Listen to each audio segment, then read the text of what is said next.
Welcome back. The Advisory Council on Historic Properties held the final public hearing for the Cape Wind project. Here are some of the highlights. MMS has exceeded its consultation obligations with respect to the Wampanoag tribes. The regulations governing tribal consultation entitle a tribe to a reasonable opportunity to identify its concerns about historic properties, advise on the identification and evaluation of historic properties, including those of traditional, religious, and cultural importance, articulate its view on the undertaking's effect on such properties, and participate in the resolution of adverse effects. The applicable regulations, however, do not confer any greater rights on the tribes than those enjoyed by other consulting parties.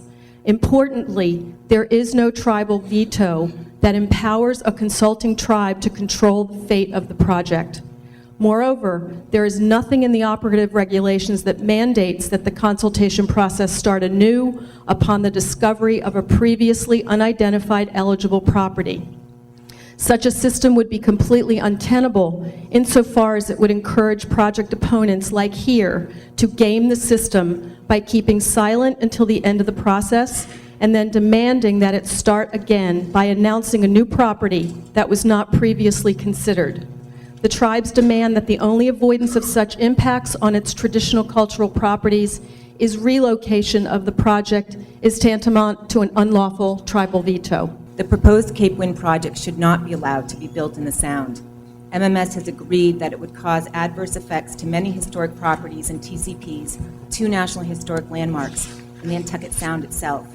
It's clear so far that each and every consulting party that has spoken, except for the private developer and his advocacy group, has expressed grave concerns about the irreversible harm this project would cause to our national treasure. The 25 square mile project would destroy the integrity of setting for all these historic properties, adversely affect the Sound itself, and prevent the tribes from practicing long-standing religious and cultural ceremonies. The only effective way to mitigate these effects is to avoid them. For a panel charged with historic preservation, the adverse effects to historic and tribal properties alone are reason enough to deny Cape Wind. However, these effects, devastating as they are only the tip of the iceberg. Dangers to public safety at air and at sea, a potential oil spill from the transformer substation, destruction of fisheries, and a loss of tourism revenue and jobs makes the answer crystal clear. Cape Wind must either be denied or relocated to a better site. South of Tuckernuck is such a site with fewer negative impacts to the economy, to public safety, to the environment, and to fisheries. It's outside of Nantucket Sound, away from the TCPs, and has far fewer impacts to historic resources. The issues that have been raised by the National Park Service, as well as the Massachusetts Historic Preservation Office, are not new issues. All right, we have known for some time that Nantucket Sound is a very, very special place. And you need to keep in mind the fact that in the 1970s, the Commonwealth of Massachusetts designated all of Nantucket Sound, including the area in question, as an ocean sanctuary.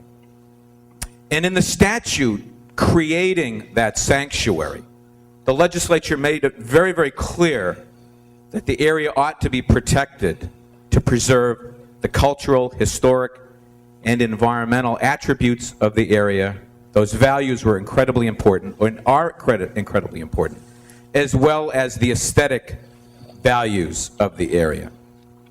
So it's not the tribes that made the determination that the area, that it's not the tribes alone that have found the area significant.